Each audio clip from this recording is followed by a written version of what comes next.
बच्चों, आज हम आपके सामने जो टॉपिक लेके आए हैं वो है सामाजिक उपव्यवस्था के रूप में शिक्षा।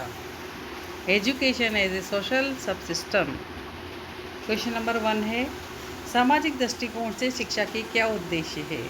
जब शिक्षा के उद्देश्य की बात आती है तो वो जनतांत्रिक भावना का विकास भी करती है। विद्यालय में बच्चे एक दूसरे का सहयोग करते हैं, मित्र बनते हैं, तो सामाजिक गुणों का विकास भी होता है।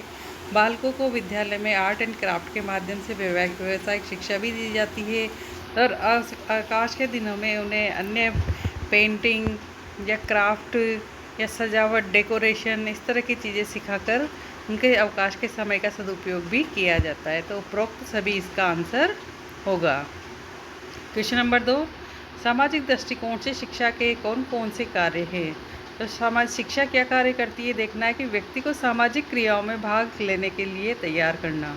व्यक्ति को कितना तैयार करती है कि वो सबके बीच में उठ बैठ सके, सबसे बातचीत कर सके, किस व्यक्ति से किस तरीके से बात करनी रहती है, कैसा व्यवहार करना रहता है, उन सब चीज़ों को सीखे। और दूसरा है इसमें सामाजिक नियंत्रण करना, वो उसकी बेकार की इच्छाओं और गलत चीज़ों पर नियंत्रण रखे और सबके बीच में अच्छा और उच्च आदर्श उपस्थित करे। सामाजिक परंपरा की सुरक्षा हस्तांतरण करना, क्योंकि एक पीढ़ी से दूसरी पीढ़ी को परंपराएं हस्तांतरण होती है, तो क्या होता है कि जो पुराने व्यक्ति है, बुजुर्ग व्यक्ति है घर के, वो कुछ नई चीज़ों को अपना लेते हैं और कुछ चीज़ों को नहीं अपना पाते हैं, तो वो अपने बच्चों को वैसे के वैसे उन चीज़ों को सिखाने का प्रयास करते हैं।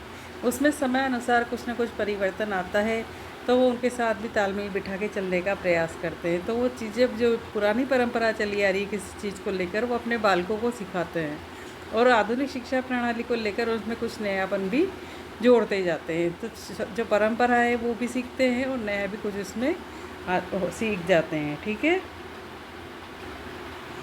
तीसरे नंबर का क्वेश्चन है, सामाजिक दृष्टिकोण से पाठ्यक्रम की क्या विशेषताएं होनी चाहिए। तो पाठ्यक्रम लचीला और परिवर्तनशील होना चाहिए। बिल्कुल सही है। यदि हम 20 साल पुरानी चीज़ों को आज अभी तक वही पढ़ाते रहेंगे, वही बच्चों को बताते रहेंगे, तो बालक परेशान हो जाएगा, क्योंकि उससे उसके साथ वो तालमेल नहीं बिठा पाएगा। तो इतनी पुरानी चीज़ों को नहीं बिठा के समय समय पर पाठ्यक्रम में बदलाव होना आवश्यक है, ताकि उनमें नई चीज़ें जोड़ी जा सके। पाठ्यक्रम बाल विकास के स्तर के अनुसार होना चाहिए। तो बाल विकास यानी कि बालक का विकास हो, उसका मानसिक विकास किस प्रकार करना है, उसे क्या बनाना है, वैसा ही उसके अकॉर्डिंग पाठ्यक्रम, उसकी उम्र के अकॉर्डिंग पाठ्यक्रम होना चाहिए। जितनी उसकी उम्र है, उस उम्र में वो क्या सीख सकता है, वैसा ही उसका पाठ्यक्रम होना चाहिए। पाठ्यक्रम उत्तरदायित्व निभाने में सहायता दे।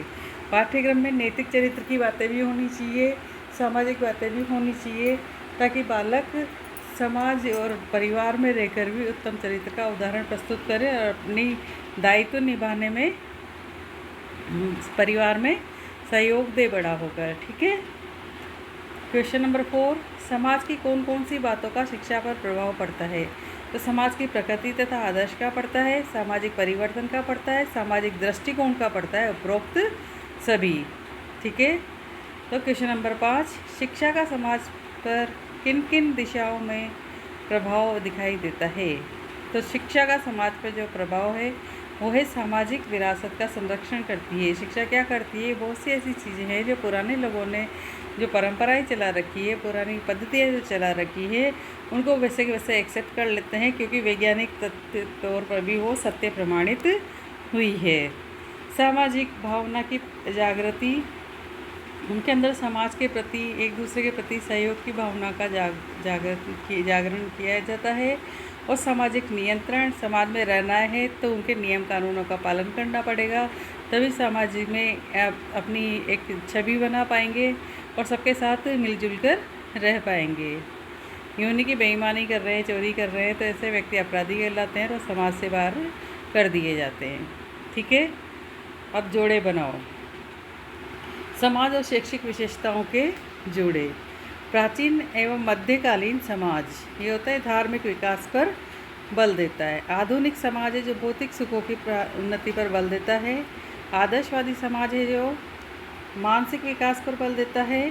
और जनतांत्रिक समाज है जो जनतांत्रिक गुणों का विकास करता है। उसके बाद चलते हैं सत्य असत्य पर। शिक्षा एक सामाजिक उपव्यवस्था है, बिल्कुल सही है।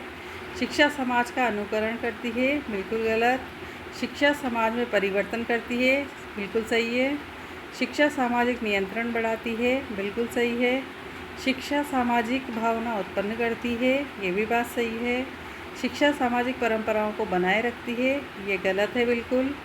पाठ्यक्रम सामाजिक आवश्यकता के अनुसार होना चाहिए, ये बात बिल्कुल सही है कि सामाजिक आवश्यकता के अनुसार पाठ्यक्रम में समय समय पर बदलाव होते रहना चाहिए। क्वेश्चन नंबर 8 है, बालकों को व्यावसायिक शिक्षा देना चाहिए आवश्यक है, ये बिल्कुल सत्य है। क्वेश्चन नंबर 9 है, प्राचीन भारतीय शिक्षा भौतिक सुखों पर बल देती है, ये भी गलत है। क्वेश्चन नंबर 10 है, प्राचीन भारतीय समाज शिक्षा का उद्देश्य मोक्ष मानता था, बिल्कुल सत्य है ये। क्वेश्चन नंबर 11, आधुनिक समाजों में शिक्षा जनतंत्रीय है, ये भी सत्य है। क्वेश्चन नंबर 12, वर्तमान समाजों में शैक्षिक लक्ष्य भौतिक है, ये भी सत्य है। तो क्वेश्चन नंबर 13 है, आधुनिक शिक्षा चरित्र निर्माण करती है, ये गलत है। आधुनिक शिक्षा समग्र मानव का निर्माण करती है, ये भी गलत है। आधुनिक शिक्षा श्रेष्ठ मानवों का निर्माण करती है, ये भी गलत है, क्योंकि आधुनिक शिक्षा सिर्फ भौतिक साधनों को बढ़ा रही है। मानव का चरित्र का निर्माण, उसकी संपूर्ण व्यक्तित्व का निर्माण आज की शिक्षा नहीं कर पा रही है, बल्कि वो उसके आराम को बढ़ावा दे रही है। और उसके जो कंप्यूटर युग आ गया है, जो नेट का युग आ गया है, और इसमें लोगों को एक दूसरे से बात करने का टाइम भी नहीं है। यदि दो बच्चे आपस में पास पास बैठे हो तो अपने अपने मोबाइल लेकर अपने प्रोग्राम देखते रहते हैं, आपस में बातचीत करने का भी उनको होश नहीं रहता है। तो ये आधुनिक शिक्षा है जो ऑनलाइन माध्यम से दी जाती है या नए तरीके से जो दी जा रही है, इसमें भावनाओं का कद्र कम होती चली जा रही है। मुझे उम्मीद है आपको ये समझ में आ गया होगा। फिर हमारे चैनल को लाइक शेयर सब्सक्राइब करें। धन्यवाद। अगले वीडियो में फिर मिलेंगे, तब तक के लिए बाय बाय।